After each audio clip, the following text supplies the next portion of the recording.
अभी मैं जिस जगह पे हूँ ये है सूर्य मार्तंड टेम्पल, जो कि अनंतनाग डिस्ट्रिक्ट में है। और इस मंदिर को बनवाया गया था 8वीं सदी में किंग ललितादित्य द्वारा। और ये सिर्फ एक मंदिर के अवशेष नहीं, ये प्रमाण है हमारी महान संस्कृति का। आज से 1200 साल पहले भी ये कितना भव्य रहा होगा, इसका अंदाजा आपको ये मार्तंड सूर्य टेम्पल के रुइंस देखकर हो जाएगा।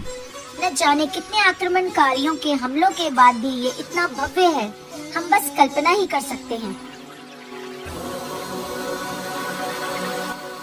इस सूर्य मंदिर की भव्यता को कैमरा पर दिखाने की एक कोशिश की है मैंने।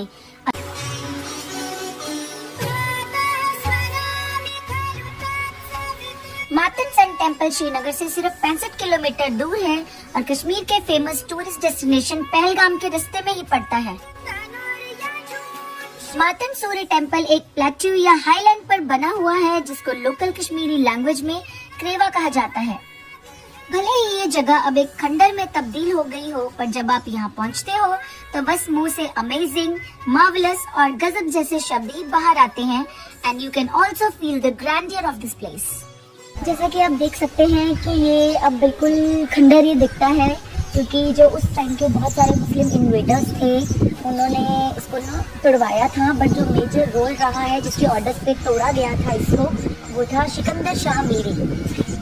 वो एक कट्टर मुस्लिम शासक था जिसके पुरखे पर्शिया से आए थे और उसको बुचर ऑफ कश्मीर के नाम से भी जाना जाता है।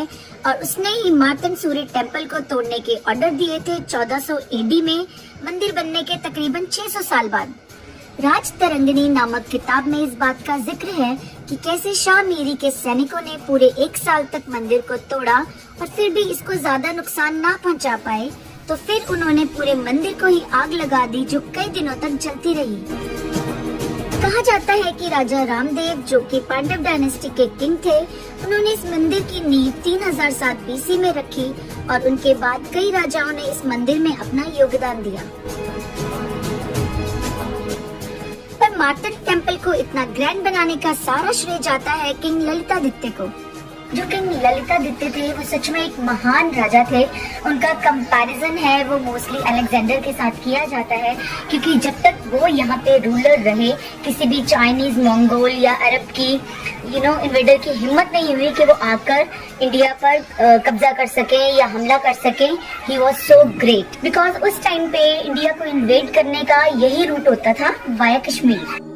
ललितादित्य एक महान किंग थे जिन्होंने कश्मीर और भारत को फॉरेन इस्लामिक और मंगोलियन इन्वेडर से बचाया और अपना साम्राज्य साउथ इंडिया में कलिंगा से सेंट्रल चाइना तक और ईस्ट से तुर्किस्तान तक फैला दिया। और उस दौरान कश्मीर किंगडम ने असाधारण धन दौलत एकत्रित की और अपने शासन काल में ललितादित्य ने बड़े ही विशाल और भव्य मंदिरों का निर्माण करवाया, जिनमें से एक मार्तंड का सूर्य टेम्पल भी था। मार्तंड सूर्य टेम्पल के चारों ओर 84 स्तंभों की स्तंभावली और छोटे छोटे मंदिर स्थापित थे और हर मंदिर में दिन में एक बार धूप जरूर आती थी, मानो सूर्य देव हर मंदिर में बारी बारी प्रणाम कर रहे हो। ये मंदिर जो है वो शानदार स्पेसिमेन है कश्मीरी आर्किटेक्चर का, जिसमें कि 2-3 तरह के और आर्किटेक्चर मिक्स होते हैं, जिनको मिलकर कश्मीरी आर्किटेक्चर बनता है, जो कि है चाइनीज, गुप्ता और गांधार। बहुत क्लियर तो नहीं दिखता है, बट मंदिर की दीवारों पे और पिलर्स पे बहुत सुंदर कार्विंग हुई है, फूल और पत्तियों की। विष्णु भगवान जी की भी है और बाकी जो भी हिंदू देवी देवता है उन सबकी भी जो मूर्तियां हैं वो कार्व हुई है। इस पे बहुत ज्यादा क्लियर नहीं है, बट स्टिल पता चलता है कि कार्विंग हुई है। हजारों सालों पहले बना हुआ मंदिर जो आज भी इतना सुंदर दिखता है ना, मैं सिर्फ यही सोच रही हूँ कि ये जब पूरा बना होगा या उस वक्त जब ये सही सलामत होगा मंदिर, तो आई थिंक दुनिया में इससे ज्यादा खूबसूरत चीज और कोई होगी ही नहीं। मंदिर को ग्रे स्टोन से बनवाया गया था और इसमें आपको ग्रीक आर्किटेक्चर स्टाइल भी देखने को मिलता है। इस मंदिर को इंटरलॉकिंग टेक्निक से बनाया गया था। ये 220 फीट लंबा और 142 फीट चौड़ा है और मार्तंड सूर्य टेम्पल ज्योग्राफिकली इंडिया का सबसे बड़ा सन टेम्पल है। जैसे कि हम सबको पता ही है कि इंडिया में जो सूर्य मंदिर है वो ज्यादा नहीं है, 2-3 ही है। जैसे कि एक कोणार्क में है, कोणार्क सन टेम्पल, इसके बाद आता है ये वाला मार्तंड सूर्य टेम्पल बट ये वाला जो मंदिर है ये कर्नाटक के मंदिर से भी काफी पुराना है। जो कर्नाटक का सूर्य मंदिर है वो 1300 ईस्वी में बना था और जो ये मंदिर है ये 800 AD का बना हुआ है। अभी जैसे कि ये सिर्फ खंडर बचा हुआ है, मेंटेन नहीं है बिल्कुल भी। बट मैं यहाँ पे पहली बार आई हूँ और मैं इतनी हैरान हूँ देख कर कि ये खंडर भी इतना आलीशान और इतना ग्रैंड लग रहा है ना। I am really amazed. ये मंदिर कितना अद्भुत और श्रेष्ठ रहा होगा इसको बस हम इमेजिन ही कर सकते हैं। और मंदिर के गर्भगृह के साथ दोनों तरफ एक एक भव्य मंदिर रणेशा और अमृतेश्वरा शोभायमान थे। मंदिर की रूफ पिरामिडल स्टाइल से बनी हुई थी जो कि एक कश्मीरी टेम्पल की विशेषता है। मंदिर की एंट्री बड़ी ही ग्रैंड थी और सामने गर्भगृह में भगवान सूर्य की बड़ी ही सुंदर मूर्ति स्थापित थी।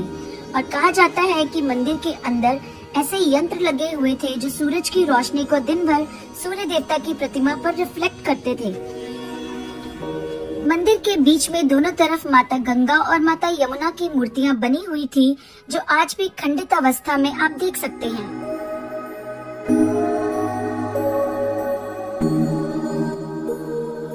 मार्टन सन टेम्पल जैसा ग्रेट टेम्पल अब बनवा पाना शायद नामुमकिन ही है।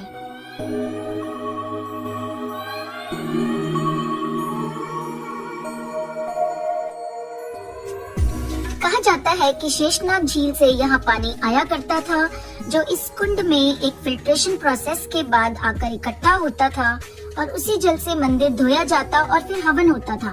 जो कुंड आप देख रहे हैं यहाँ पे, कहा जाता था कि पुराने टाइम में जब भी सूर्य ग्रहण होता था उस ग्रहण के बाद इस कुंड के पानी में दूध मिलाकर और फूल वगैरह मिलाकर इसी पानी से पूरे मंदिर को साफ किया जाता था, धोया जाता था।